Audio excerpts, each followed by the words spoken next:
ഇന്നത്തെ അറിവ് നാളത്തെ അജ്ഞാനമാണ് എന്ന് പറയുന്നുവെങ്കിൽ ഇതിന് പണ്ഡിതന്മാർ രണ്ടായി തിരിക്കുന്നു. ഒന്ന് ആസ്തികവും രണ്ട് നാസ്തികവും.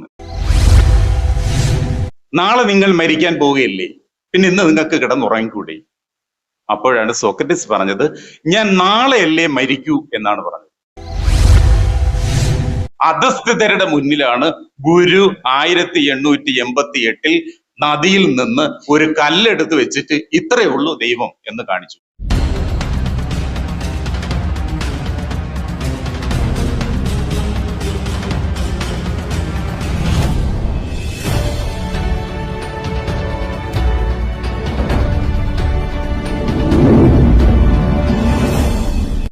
Respected Meduri Satyanarayanan sir and our colleague, ഏറെ പ്രിയപ്പെട്ട ശ്രീനി പട്ടത്താനം സാർ,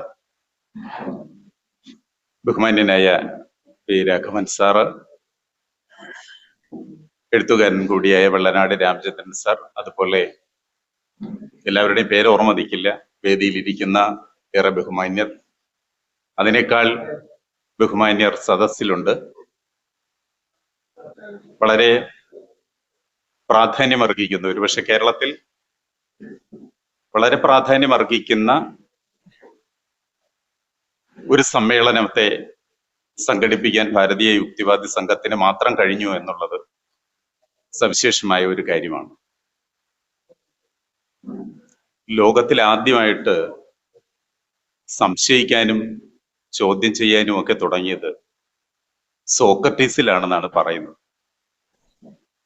പക്ഷെ ഈ സോക്രട്ടീസ് മാത്രമല്ല, BC 6-ാം നൂറ്റാണ്ട് ഗ്രീസിനെ സംബന്ധിച്ചിടത്തോളം ഡെമോക്രിറ്റസ്, പൈതഗോറസ്, ഹെറാക്ലീറ്റസ്,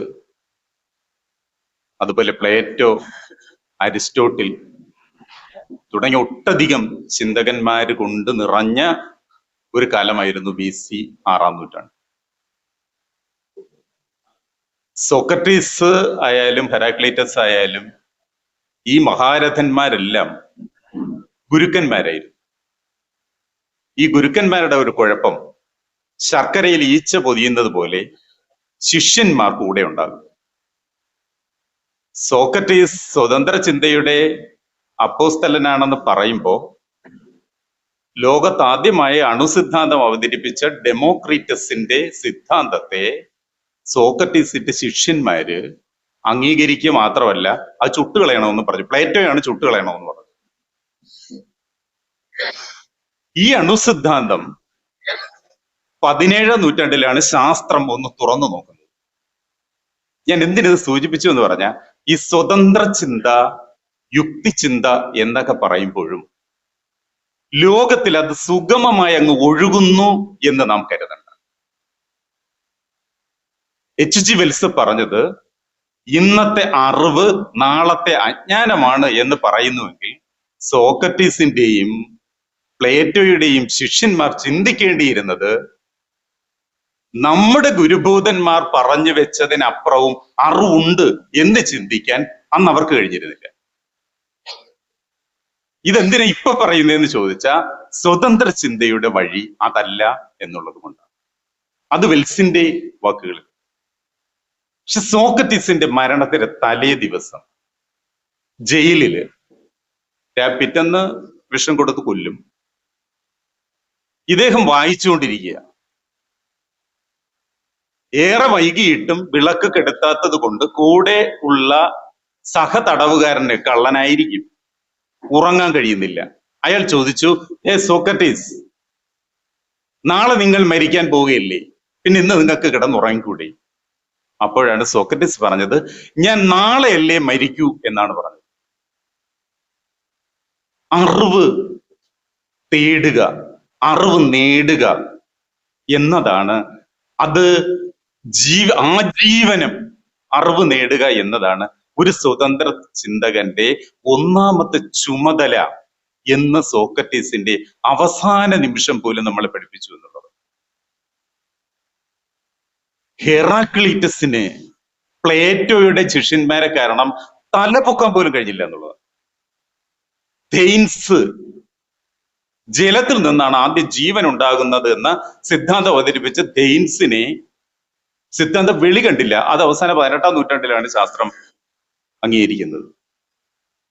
ഇങ്ങനെ ബുദ്ധിപരമായ സ്തംഭനം ഉണ്ടാകും എന്ന് തിരിച്ചറിയുകയും ആ സ്തംഭനത്തെ വെട്ടിത്തുറന്ന് മുന്നിലേക്ക് പോവുകയും ചെയ്യുക എന്നതാണ് സ്വതന്ത്ര ചിന്തയുടെയും യുക്തിവാദത്തിന്റെയും പ്രാഥമിക ധർമ്മം. H.G. വെൽസിന്റെ വാക്ക് നമ്മൾ കടമെടുത്ത നമ്മൾ സ്വയം വിമർശനത്തോടെ നാം ചോദിക്കേണ്ടി വരുന്നത് ഞാൻ എവിടെ നിൽക്കുന്നു എന്നാണ്. അറിവിന്റെ കാര്യത്തിൽ ഞാൻ ഇത്രയും കാലം കൊണ്ട് നേടിയ ഈ അറിവ് മൊത്തവും അയ്യോ മണ്ടത്തരമായി പോയല്ലോ എന്ന് നാളെ ചിന്തിക്കുമ്പോ നമ്മൾ എവിടെ നിൽക്കുന്നു എന്ന് കൂടി ആലോചിക്കണം. ഇങ്ങനെ ചിന്തകന്മാർ ഇത്തരം വലിയ പ്രഖ്യാപനം, സ്വതന്ത്ര ചിന്തയുടെ പ്രാരംഭം ഇതാണ്. ഇവിടെ കൊണ്ട് തീരുന്നില്ല സ്വതന്ത്ര ചിന്ത. ഒരുപക്ഷെ ഗ്രീക്കിൽ നിന്ന് പിന്നെ നാം ലോകത്ത് കാണുന്നത് യൂറോപ്യൻ നവോത്ഥാനത്തിലാണ്. യൂറോപ്യൻ നവോത്ഥാനം അറിവിന്റെ ഏറ്റവും സ്ഫോടനാത്മകമായ ഒരു ചരിത്രഘട്ടം 13-ാം നൂറ്റാണ്ട് മുതൽ 17-ാം നൂറ്റാണ്ട് വരെ കാണും. എങ്ങനെയാണ് യൂറോപ്പിൽ ഈ വിജ്ഞാനത്തിന്റെ വിസ്ഫോടനം സംഭവിച്ചത് എന്ന് ചോദിച്ചാൽ, അവർ ഗ്രീസിന്റെ തത്വചിന്തയെ, അവിടുത്തെ ഗ്രന്ഥങ്ങളെ പുനരാവിഷ്കരിച്ചുകൊണ്ടാണ് യൂറോപ്പിൽ നവോത്ഥാനം സാധ്യമാക്കിയത്. അതുവരെ യൂറോപ്പിൽ ഏറ്റവും ഉയർന്നു നിന്നിരുന്നത് പള്ളികളായിരുന്നുവെങ്കിൽ നവോത്ഥാനത്തോടെ അതിലും വലിയ ഗ്രന്ഥശാലകൾ ഉയരാൻ തുടങ്ങി. ഹോം ലൈബ്രറി എന്ന് നാം പറയുന്നത് യൂറോപ്യൻ നവോത്ഥാനത്തിൽ ഉണ്ടായിരുന്നു. അവിടെ ഇറ്റലിയിൽ ഹ്യൂമനിസത്തോടൊപ്പം റാഷണലിസം. യൂറോപ്പിൽ നവോത്ഥാനത്തിൽ റാഷണലിസം ലോകം മുഴുവനും വ്യാപിപ്പിക്കുന്ന രീതിയിലേക്ക് സ്വതന്ത്ര ചിന്ത വരുന്നു. ഇനി അതെങ്ങനെ ലോകത്ത് പടർന്നു എന്ന് ചോദിച്ചാൽ, യൂറോപ്യൻ നവോത്ഥാനത്തിൽ ഈ ഹ്യൂമനിസം മാത്രമല്ല ഉണ്ടായിരുന്നു, ശാസ്ത്രവും വളർന്നു, വെടിമരുന്നും ആയുധവും ഉണ്ടാക്കി.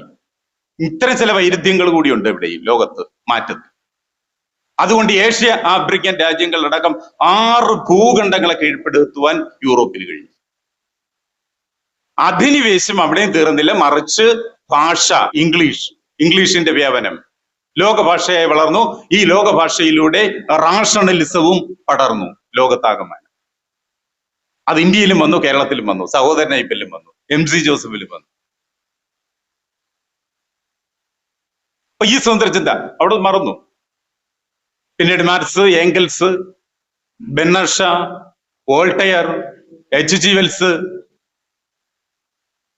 എന്തിന് ബെർട്രാൻഡ് റസ്സൽ, നമ്മൾ ഏറെ ബഹുമാനത്തോടെ കാണുന്ന ആധുനികനായ ചിന്തകൻ ബെർട്രാൻഡ് റസ്സൽ, അവരുടെ ലേഖനങ്ങളിലൂടെ എഴുത്തിലൂടെ ഈ സ്വതന്ത്ര ചിന്ത ലോകത്താകമാനം പടർന്നു കയറുകയും അതിനുവേണ്ടി മഹത്തായ പ്രസ്ഥാനങ്ങൾ രൂപം കൊള്ളുകയും ചെയ്തു. യൂറോപ്യൻ നവോത്ഥാനം ഇങ്ങനെയൊക്കെ ഉണ്ടായെങ്കിൽ ഇന്ത്യയിൽ ഇതൊന്നും പ്രതീക്ഷിക്കുക യാതൊരു വകയും നമുക്കുണ്ടായിരുന്നില്ല. ഇന്ത്യൻ നവോത്ഥാനത്തിന് യാതൊരു പുരോഗമനാംശം ഉണ്ടായില്ല, മറിച്ച് അവർ ചെയ്തത് അവിടുത്തെ ബ്രാഹ്മണാധിപത്യത്തിന്റെ അധികാര അവകാശങ്ങളെ സംരക്ഷിക്കുന്നതിനപ്പുറം യാതൊരു ശല്യം ഉണ്ടാക്കിയില്ല. പക്ഷെ കേരളത്തിൽ വ്യത്യസ്തമായ ചലനങ്ങൾക്ക് ഇടവരുത്തി എന്ന് നമുക്ക് കാണാം. കേരളത്തിന്റെ യുക്തിവാദ ചരിത്രമെല്ലാം ശ്രീനി സാരദ ഒരു ഒറ്റ പേപ്പറിൽ അടിച്ച് നമ്മുടെ കൈ തന്നിട്ടുണ്ട്. സാർ തന്നെ ആദ്യം സൂചിപ്പിച്ച ഒന്ന്, കേരളത്തിലെ യുക്തിവാദ പ്രസ്ഥാനത്തെ കേവലം യാദൃച്ഛികതയുടെ ഉൽപ്പന്നമായി കാണാൻ കഴിയില്ല എന്നാണ് ശ്രീനി സാർ പറഞ്ഞതിന്റെ വാക്യം. കാരണം അതൊരു തുടർച്ചയായിരുന്നു. ആ തുടർച്ചയുടെ തുടക്കം കേരള നവോത്ഥാനത്തിലായിരുന്നു. ആ നവോത്ഥാന പക്ഷത്ത് നാം ചിന്തിക്കുമ്പോൾ ആറാട്ടുപുഴ വേലായുധപ്പണിക്കരും അയ്യാ വൈകുണ്ഠസ്വാമികളും ഉണ്ട് എങ്കിലും അതിന് മുഖ്യ പ്രാധാന്യം കൊടുക്കുന്ന ശ്രീനാരായണ ഗുരുവിന് തന്നെ. ബ്രാഹ്മണാധിപത്യവും ക്ഷേത്രാധികാരവും നിറഞ്ഞു നിൽക്കുന്ന ഒരു കാലഘട്ടത്തിൽ വലിയ കെട്ടിടങ്ങൾ ഉണ്ടാക്കി, വലിയ ക്ഷേത്രങ്ങളെ നിർമ്മിച്ചു, പുറത്തുനിന്ന് ആളുകളെ കൊണ്ടുവന്ന് നിർമ്മിച്ചിട്ട് അതിന്റെ അധികാരിയായ ഒരു പുരോഹിതനും ആ പുരോഹിതൻ പറയുന്നു, ഇതിനകത്ത് മഹത്തായ ഒരു ശക്തി കൈവശം വെച്ചിരിക്കുന്നു. പക്ഷേ ആ ശക്തിയെ കാണുവാൻ നിങ്ങളിൽ മഹാഭൂരിപക്ഷം പേർക്കും അർഹതയില്ല എന്ന് ജിജ്ഞാസുക്കളായി നിന്ന ലക്ഷോപലക്ഷം അധസ്ഥിതരുടെ മുന്നിലാണ് ഗുരു 1888 നദിയിൽ നിന്ന് ഒരു കല്ലെടുത്ത് വെച്ചിട്ട് ഇത്രയേ ഉള്ളൂ ദൈവം എന്ന് കാണിച്ചു. ആ കാട്ടിക്കൊടുത്തത് സാർ പറഞ്ഞതുപോലെ അദ്വൈതിയാണ്. അദ്വൈതിക്ക് അത് ചെയ്യാം. പക്ഷെ ആ അദ്വൈതി ചെയ്യാൻ ശ്രമിച്ചത് അതുവരെ ഹിന്ദു നിയമത്തിൽ, സനാതന നിയമത്തിൽ ഉണ്ടായിരുന്ന വിധികളെ മുഴുവൻ മറികടന്നുകൊണ്ട്. കാരണം അധസ്ഥിതന് ഇത് ചെയ്യാനുള്ള അധികാരം ഉണ്ടായിരുന്നില്ലെന്നേ. ചോദിക്കാൻ വന്നവരോട് പറഞ്ഞത് ഇത് നമ്മുടെ ദൈവമാണെന്ന്. ഗുരു തുടക്കമിട്ടത് ഒരു വിപ്ലവകരമായ സമരത്തിനായിരുന്നു. ആ സമരം കേരളമാകെ കുറേശ്ശെ പടർന്ന് കയറി. പക്ഷെ ഈ അദ്വൈതി വേറൊരു കാര്യം കൂടി നമ്മളെ പഠിപ്പിച്ചു. സ്വതന്ത്ര ചിന്ത, യുക്തിവാദം എന്ന് പറഞ്ഞുകൊണ്ട് നടന്നിട്ട് കാര്യമില്ല. അതിന്റെ അടിസ്ഥാന പ്രമാണത്തിൽ പറയുന്ന ഒരു കാര്യമുണ്ട്. ഏതാചാര്യൻ പറഞ്ഞാലും, ഏത് മഹത് ഗ്രന്ഥത്തിലുണ്ടായാലും നമ്മുടെ യുക്തിക്ക്, നമ്മുടെ അനുഭവത്തിന്, നമ്മുടെ അന്വേഷണങ്ങൾക്ക് യോജിക്കാത്തതൊന്നിനെയും അംഗീകരിക്കരുത്. ഇതല്ലേ അടിസ്ഥാന പ്രമാണം. ഗുരുവിന് ഒരു ആചാര്യൻ ഉണ്ടായിരുന്നു, അത് ശങ്കരാചാര്യൻ. ആ ശങ്കരാചാര്യരുടെ അദ്വൈത സിദ്ധാന്തത്തെ എടുത്തിട്ട് ഗുരു ഈ ലോകത്തോട് വിളിച്ചു പറഞ്ഞത് ശങ്കരന് തെറ്റുപറ്റി എന്നാണ്. അങ്ങനെ ആചാര്യനെ ചോദ്യം ചെയ്യാം. ഉള്ളില് യുക്തിബോധം ഉണ്ടായിരുന്നാൽ മതി. അവിടെ ഗുരു മാറുകയാണ്. ശൂദ്രാധികരണത്തെയാണ് ഗുരു എതിർത്തത്. ശൂദ്രന്റെ വേദം പഠിച്ചുകൂടാന്ന് എഴുതി വെച്ച ശങ്കരാചാര്യർ വിവരക്കേടാണ് എഴുതി വെച്ചത് എന്നാണ് പച്ച മലയാളത്തിൽ പറഞ്ഞത്. തീർന്നില്ല ഈ അദ്വൈതി ചെയ്തത്. ശവം എന്ത് ചെയ്യണം എന്ന് ശിഷ്യർ ചോദിച്ചപ്പോ പറഞ്ഞത് ചക്കിലിട്ടാട്ടിയാൽ വളമായിട്ട് ഉപയോഗിക്കാമെന്നാണ്. ഇങ്ങനെ പറഞ്ഞ ഒരു സന്യാസിയെ നമ്മൾ ഇന്ത്യയിൽ എങ്ങും കണ്ടിട്ടില്ല. അതുകൊണ്ടായിരിക്കും ഗുരു അവസാനം പറഞ്ഞ എനിക്ക് സന്യാസം തന്നത് ബ്രിട്ടീഷുകാരാണ്. മതത്തിനകത്താണ് സന്യാസം എന്ന് വിചാരിക്കുന്നവർക്ക് തെറ്റി. ഗുരു ഹിന്ദു മതത്തെ കുറിച്ച് ഒന്നും പറഞ്ഞിട്ടുമില്ല, എഴുതിയിട്ടുമില്ല. മറിച്ച് ശിഷ്യന്മാര് ചോദിച്ചു, ഈ മക്കത്തായമാണോ മരുമക്കത്തായമാണോ സ്വാമി നല്ലതെന്ന് ചോദിച്ചപ്പോ ചിരിച്ചുകൊണ്ട് പറഞ്ഞത് അയൽപക്കത്തായമാണ് നല്ലതെന്ന്. ഇങ്ങനെ പ്രതിഷ്ഠ നടത്തിയ ഗുരുവിന് കുറച്ചു കഴിഞ്ഞപ്പോ മനസ്സിലായി, ഈ അധസ്ഥരെല്ലാവരും കൂടി ഇവരെക്കാളും വലിയ ഭക്തി ഭ്രാന്തിന്റെ പുറകെ പോകുന്നു എന്ന് കണ്ടപ്പോ അതങ്ങ് നിർത്തിയിട്ട് കണ്ണാടി എടുത്ത് പ്രതിഷ്ഠിച്ചു. എന്താ ഈ കണ്ണാടി എന്ന് ഇവർക്ക് മനസ്സിലായി. ഇത്രയേ ഉള്ളൂ, നീ തന്നെയാണ് നിന്റെ ധ്യാന ലക്ഷ്യം. ടാഗോറിന്റെ വരികളിലും ഇതൊക്കെ ഉണ്ട്. നീ ഇതിനപ്പുറം ഈ ക്ഷേത്രങ്ങളിലും പള്ളികളിലും കയറി പോവേണ്ട കാര്യമില്ല. നീ ആരെ അന്വേഷിക്കുന്നുവോ അത് നീ തന്നെയാണ് എന്ന് പറഞ്ഞുകൊണ്ട് കണ്ണാടി പ്രതിഷ്ഠ. ഇതിൽ നിർത്തിയില്ല. പിന്നെ പോയി പ്രതിഷ്ഠിച്ചത് അക്ഷരങ്ങളെ പ്രതിഷ്ഠിച്ചു. വിദ്യ കൊണ്ട് പ്രബുദ്ധരാവുക എന്ന് പറഞ്ഞു. നോക്കൂ, ഒരു സന്യാസി വര്യൻ ഈ കേരളത്തിലെ ഈ മഹാഭൂരിപക്ഷം മനുഷ്യരെ എങ്ങനെയാണ് കുറേശ്ശെ മാറ്റിയെടുത്തിട്ടാണ് ശ്രീനി സാറ് പറഞ്ഞതുപോലെ ജാതി മതങ്ങൾ ഉപേക്ഷിക്കുന്നു എന്ന് പറഞ്ഞത്. മതം ഏതായാലും മനുഷ്യൻ നന്നായാൽ മതി എന്ന് പറയുന്ന ഈ മലയാള ഭാഷയുടെ ചില പ്രയോഗങ്ങൾക്ക് ചില കുഴപ്പമുണ്ട് കേട്ടോ. ഈ ഏതായാലും എന്ന് പറഞ്ഞാൽ വലിയ കാര്യമില്ലെന്ന. ഏതായാലും മനുഷ്യന് നന്നാവാൻ മതം വേണ്ട എന്നന്ന് ഗുരുവിന് പറയാൻ ബുദ്ധിമുട്ടുണ്ടായിരിക്കും. അതുകൊണ്ട് ഇങ്ങനെ വളച്ചു കെട്ടി പറഞ്ഞു. ഇത്രയും അങ്ങനെ മത സന്യാസിയായി നിന്നുകൊണ്ട് മതത്തെ, അതുവരെ ഉണ്ടായിരുന്ന വിശ്വാസ പ്രമാണങ്ങളെ, സവർണാധിപത്യത്തെ മുഴുവൻ ചോദ്യം ചെയ്തുകൊണ്ട് പോയ ഗുരുവിന്റെ അദ്വൈതാശ്രമം. ആ അദ്വൈതാശ്രമത്തിൽ യുക്തിവാദി സംഘത്തിന്റെ ആദ്യ സമ്മേളനം കൂടുന്നു എന്ന് ശ്രീനി സാർ പറഞ്ഞു. പക്ഷെ അതിനു മുമ്പ് അവിടെ കുറച്ച് കാര്യങ്ങൾ കൂടി നടന്നിരുന്നു. അവിടെ കുട്ടികൾക്ക് ആദ്യമായിട്ട് ഒരു വിദ്യാലയം ഉണ്ടാക്കി ഗുരു. അതുവരെ കേരളത്തിൽ വിദ്യാലയത്തിൽ പഠിക്കാൻ പോയിക്കൊണ്ടിരുന്നത് ഉന്നത കുലജാതർക്കേ വിദ്യാഭ്യാസം ഉണ്ടായിരുന്നു. ആ പോകുമ്പോ തന്നെ എല്ലാ സമുദായത്തിൽപ്പെട്ട കുട്ടികൾക്കും പഠിക്കാൻ പോകാൻ കഴിയില്ലേ? ഗുരുവിന്റെ വിദ്യാലയത്തിലെ കുട്ടികള് പുലയനും പറയനും കുറവനും ഈഴവനും നമ്പൂതിരിയും നായരും ക്രിസ്ത്യാനിയും മുസ്ലിമും ഇങ്ങനെയുള്ള കുട്ടികളാണ് ആ വിദ്യാലയത്തിൽ. അവിടെയാണ് കുറ്റിപ്പുഴ കൃഷ്ണപിള്ള ഇംഗ്ലീഷ് അധ്യാപകരെ. ഗുരു വരുന്ന ദിവസം ഈ കുട്ടികൾക്ക് നല്ല സദ്യ കിട്ടും. ഈ കുട്ടികളെ എല്ലാം ഇങ്ങനെ നിരത്തി ഇരുത്തിയിട്ട് സദ്യ കൊടുക്കും. ഇതിൽ ചില പ്രമുഖര് കൂടി വന്ന് ഇടയ്ക്ക് വന്നപ്പോ ഇതിന്റെ ഇടയ്ക്ക് സദ്യ കഴിച്ചു. അവരോട് ഗുരു ചോദിച്ചു, എല്ലാം പോയോ എന്ന് ചോദിച്ചു. ഇവർക്ക് മനസ്സിലായില്ല, ഈ വന്നവരൊക്കെ ജാതി ഭ്രഷ്ടുള്ളവരാണ്, ജാതി അമിതമായി ഉള്ളിലുള്ളവരാ. ജാതി പോയോ ഈ കുട്ടികൾക്കൊപ്പം ഇരുന്ന് കഴിച്ചപ്പോ? മിശ്രഭോജനവും തുടങ്ങുന്നത് ഈ അദ്വൈതാശ്രമത്തിൽ. ഇവിടെ ശിഷ്യനായി വരുന്ന സഹോദരനയ്യപ്പൻ നല്ല ഇംഗ്ലീഷ് വിദ്യാഭ്യാസം ഉണ്ടായിരുന്നു, പുരോഗമനവാദിയായിരുന്നു. 1917 ലോകത്ത് റഷ്യൻ വിപ്ലവം നടക്കുന്നു. ചെറായിൽ ഒരു യോഗം, പ്രമുഖരായ എല്ലാവരും ഉണ്ട്. അവര് പറയാ, ജാതി ഇങ്ങനെയൊന്നും നശിക്കത്തില്ല, നിങ്ങൾ ഈ പ്രസംഗിച്ചെന്നും പ്രഭാഷണം നടത്തിയും നിങ്ങൾ ലേഖനം എഴുതിയത് കൊണ്ടൊന്നും ജാതി നശിക്കില്ല. ജാതി നശിക്കണമെങ്കിൽ കർമ്മ പരിപാടി വേണം. നന്ദി പറയാൻ എഴുന്നേറ്റത് സഹോദരൻ അയ്യപ്പൻ.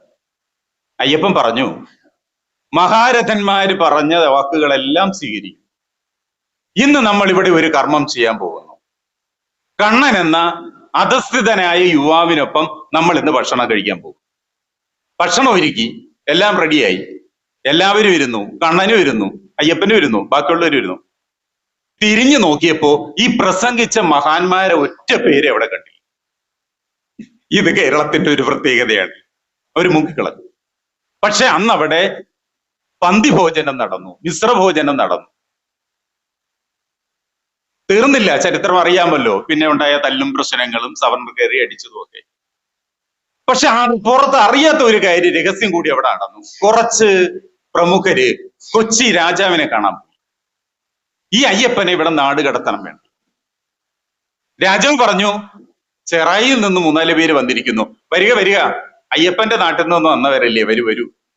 അയ്യപ്പൻ 50 വർഷത്തിന് ശേഷം നടക്കേണ്ട കാര്യം ഇപ്പൊ ചെയ്യുന്നു. എന്താണാവോ വരവിന്റെ ഉദ്ദേശം? ഇത് കേട്ടപ്പോഴേ ഇവരുടെ നെഞ്ചിട് കൂടി. എന്താണാവോ വരവിന്റെ ഉദ്ദേശം? ക്ഷേത്രത്തിലേക്ക് ഒന്ന് നവീകരിക്കാൻ ഒരു മരം മുറിക്കാനുള്ള ചീട്ട് വാങ്ങാൻ വന്നതാണ്. ഒരു മരമോ? അയ്യപ്പന്റെ നാട്ടിലെ ക്ഷേത്രത്തിന് 1 കൂടുതൽ മരങ്ങൾ മുറിച്ചോളൂ എന്ന് പറഞ്ഞ് ചീട്ടും മേടിച്ച് തിരിച്ചു വന്നപ്പോ ചോദിച്ചു, എന്തായി, അയ്യപ്പനെ നാട് കടത്തിയോ? തല പോകാതെ തിരിച്ചു വന്നത് ഭാഗ്യം. അത് കൊച്ചി രാജവംശം. തിരുവിതാംകൂർ രാജവംശം എന്താന്ന് ഞാൻ പറയണ്ടല്ലോ. രാമേന്ദ്രൻ സാറിന് അടുത്ത് നല്ല അനുഭവം ഉണ്ടായതിലുണ്ട്. ഡോക്ടർ പൽപ്പു ജോലിയുമായി ബന്ധപ്പെട്ട കാര്യങ്ങളും. പക്ഷെ ഇപ്പൊ അവര് തിരുവനന്തപുരത്ത് കൂടുന്ന യോഗങ്ങളിലൊക്കെ ഈ തമ്പുരാട്ടിമാര് വന്ന് പറയുന്ന, ഈ സമൂഹത്തിന് എല്ലാം കൊടുത്തത് നമ്മളാന്നാ പറയുന്നത്. അത് കേട്ട് കൈയടിക്കാൻ കുറച്ച് റിട്ടയർഡ് IAS തിരുവനന്തപുരത്തുണ്ട്. വൈകുന്നേരം അവർക്ക് പ്രത്യേകിച്ച് ജോലിയൊന്നുമില്ല. ട്രിവാൻഡ്രം ക്ലബിലും ആ ക്ലബിലും ഒക്കെ ചെല്ലുക, ഇരിക്കുക, അവിടെ ചെല്ലുക, ഈ മണ്ടത്തരം കേട്ട് കൈയടിച്ചു കൊടുക്കുക, തമ്പുരാട്ടിക്ക് ഷാളണിയിക്കുക. ഇതൊക്കെയാണ്. ചരിത്ര നിഷേധമാണ്. അങ്ങനെയൊന്നുമല്ല തിരുവിതാംകൂറിൽ നിന്ന്. കൊച്ചി രാജാവ് ഉൽപ്പതിഷ്ണുവായിരുന്നു. അതുകൊണ്ട് ഈ സഹോദരനെ ഇപ്പൊ നിരന്തരം അദ്വൈതാശ്രമത്തിൽ വരിക. അവിടെ ഒരു കൂട്ടമുണ്ടായി. MC ജോസഫ്, കുറ്റിപ്പുഴ കൃഷ്ണപിള്ള, അതുപോലെ രാമവർമ്മ തമ്പാൻ. ഇവർക്കൊക്കെ അതിൻ്റെ ഒരു പ്രത്യേകത ഉണ്ടല്ലോ, എല്ലാവർക്കും ഒത്തിരിക്കാൻ കഴിയുന്ന വേദി ഉണ്ടാക്കുകയായിരുന്നല്ലോ ഗുരുവിന്റെ ലക്ഷ്യം. അതവിടെ സാധ്യമാകുന്നു. അങ്ങനെ ചിന്തകൾ ഉണ്ടാകുന്നു. കുറ്റിപ്പുഴ കൃഷ്ണപിള്ള യുക്തിവാദിയാകുന്ന ആ ചിന്തയിലേക്കൊക്കെ മാറുന്നത് MC-യുടെയും സഹോദരൻ അയ്യപ്പന്റെയും സാമീപ്യവും അടുപ്പവും കൊണ്ടാണ്. കുറ്റിപ്പുഴ സ്മരണവഞ്ചരിയിൽ അതിനെക്കുറിച്ച് വ്യക്തമായി എഴുതിയിട്ടുണ്ട്. MC അത്ഭുതമാണ്. കേസരി ബാലകൃഷ്ണപിള്ളയെ കുറിച്ച് നമ്മൾ കേട്ടിട്ടുണ്ടാവും. കേസരിയെ കുറിച്ച് ഋഷിതുല്യനായ വിചാര വിപ്ലവം എന്നൊക്കെ പറയുമെങ്കിലും അതിനേക്കാളും പ്രഗത്ഭനായിരുന്നു MC ജോസഫ്. MC നടത്തിയ പ്രവർത്തനങ്ങൾ നിസ്സാരമായിരുന്നില്ല, അക്ഷീണമായ പ്രവർത്തനങ്ങളായിരുന്നു ഈ പുരോഗമന ചിന്ത. പക്ഷെ ഇവിടെ ഒരു വ്യത്യാസമുണ്ട്. സ്വതന്ത്ര ചിന്ത, യുക്തിചിന്ത എന്നൊക്കെ പറയുന്നത് ഒരു വിചാര പദ്ധതിയാണ്. അക്കാര്യത്തിൽ മാറ്റമൊന്നുമില്ല, അതൊരു ചിന്താ പദ്ധതിയാണ്. പക്ഷെ കേരളത്തിൽ അതിനെ കാണുന്നത് അത് കേവലം ഒരു വിചാര പദ്ധതിയായി മാത്രമല്ല നിൽക്കുന്നത്. ഞാൻ പറഞ്ഞ ഗുരുവിലൂടെ പറഞ്ഞതൊന്നും, ഗുരു ഇതൊന്നും പ്രസംഗിച്ച് നടന്ന ആളല്ല. സഹോദരനെ ഇപ്പൊ ഇതൊന്നും പ്രസംഗിക്കുകയല്ല. MC കുറെ പ്രസംഗിച്ചതാണ്, കുറ്റിപ്പുഴ മരിക്കുന്നവരെ പ്രസംഗിച്ചതാണ്. പക്ഷേ അവർ ചെയ്തത്, അവർ ഈ സമൂഹത്തെ എങ്ങനെ ജീർണതകളെ തുടച്ചു നീക്കിക്കൊണ്ട് എങ്ങനെ ഈ ഒരു പുതിയ സമൂഹത്തെ എങ്ങനെ സൃഷ്ടിച്ചെടുക്കാം എന്നതിന്റെ ചിന്ത ആഴത്തിൽ ഉണ്ടാവുകയും ആ ചിന്തയെ എങ്ങനെ സാമാന്യ ബോധത്തിലേക്ക് എങ്ങനെ പകർത്തി കൊടുക്കാം എന്നതിന്റെ ഒരു ഉത്തമ രൂപങ്ങളായാണ് കാണുന്നത്. അപ്പോ ഈ സ്വതന്ത്ര ചിന്ത കേരളത്തിൽ കർമ്മ പദ്ധതികളിലൂടെയാണ് കടന്നുപോയത്. വെറും ചിന്തയിൽ മാത്രം വെച്ചുകൊണ്ടിരുന്ന നല്ല സ്വതന്ത്ര ചിന്തയും യുക്തിബോധവും എന്ന് നമുക്ക് മനസ്സിലാവും. MC ഈ ആദ്യത്തെ സാർ പറഞ്ഞതുപോലെ സംഘം രൂപീകരിക്കുന്നു. ആദ്യകാലത്തെ സംഘങ്ങളൊന്നും ദീർഘകാലം അതിന്റെ പ്രവർത്തനങ്ങളുമായി മുന്നോട്ട് പോയി എന്ന് നമുക്ക് പറയാൻ കഴിയില്ല. പക്ഷെ ഒന്നിൽ നിന്ന് മറ്റൊന്നിലേക്ക് മാറുന്നു. യുക്തിവാദി എന്ന മാസിക ഉണ്ടാകുന്നതിന് മുമ്പ് കേരളത്തിലെ സ്വതന്ത്ര ചിന്തകർക്ക് ആകെ എഴുതുവാനുണ്ടായിരുന്ന മാസിക, ജനങ്ങളോട് പറയാൻ ആകെ ഉണ്ടായിരുന്നത് ഈ സഹോദരൻ എന്ന മാസികയും മിതവാദി എന്ന മാസികയും കേരള കൗമുദിയും കുറച്ചൊക്കെ സഹായിച്ചിട്ടുണ്ട് എന്നാണ് കാണാൻ കഴിയുന്നത്. അതിൽ തന്നെ ആദ്യത്തത് വർക്കിയുടെ ക്രിസ്തു എന്ന് പറയുന്ന ഒരു ലേഖനം ആദ്യമായി വരുന്നു. അത് ലെനിന്റെ ചിത്രം ആദ്യമായിട്ട് സഹോദരനിൽ പുറത്തു വരുന്നു. ഇംഗർസോളിന്റെ ലേഖനങ്ങൾ അവർ സഹോദരനിലൂടെ പ്രചരിപ്പിക്കുന്നു. അതിനൊക്കെ ശേഷമാണ് യുക്തിവാദി വരുന്നത്. ഇനി ഞാൻ പറഞ്ഞല്ലോ ആദ്യം, ഈ ഇന്ത്യയിൽ ഈ വിപ്ലവം ഒന്നും ഉണ്ടായിട്ടില്ല എന്ന് പറഞ്ഞുവെങ്കിലും പുരാതന ഭാരതത്തിന്റെ അവസ്ഥ ഇങ്ങനെയായിരുന്നു. പുരാതന ഭാരതത്തിൽ, പുരാതന ഇന്ത്യയിൽ അറിവിന്റെ വലിയ വിസ്ഫോടനം സംഭവിച്ചിരുന്നു. ചരിത്രത്തിൽ നോക്കുമ്പോൾ ആ അറിവിന്റെ എല്ലാം ദീപ്തമായ നിർമ്മകുടമായ പേടകമെന്ന് വിശേഷിപ്പിച്ചിരുന്നത് ഷഡ്ദർശനങ്ങളെയാണ്. ദ്വൈതം, അദ്വൈതം, വിശിഷ്ടാദ്വൈതം, പൂർവമീമാംസ, ഉത്തരമീമാംസ, വൈശേഷികം, ബുദ്ധ ജൈന ചാർവാകം, സാഖ്യം. ഇതിനെ പണ്ഡിതന്മാർ രണ്ടായി തിരിക്കുന്നു. ഒന്ന് ആസ്തികവും, രണ്ട് നാസ്തികവും.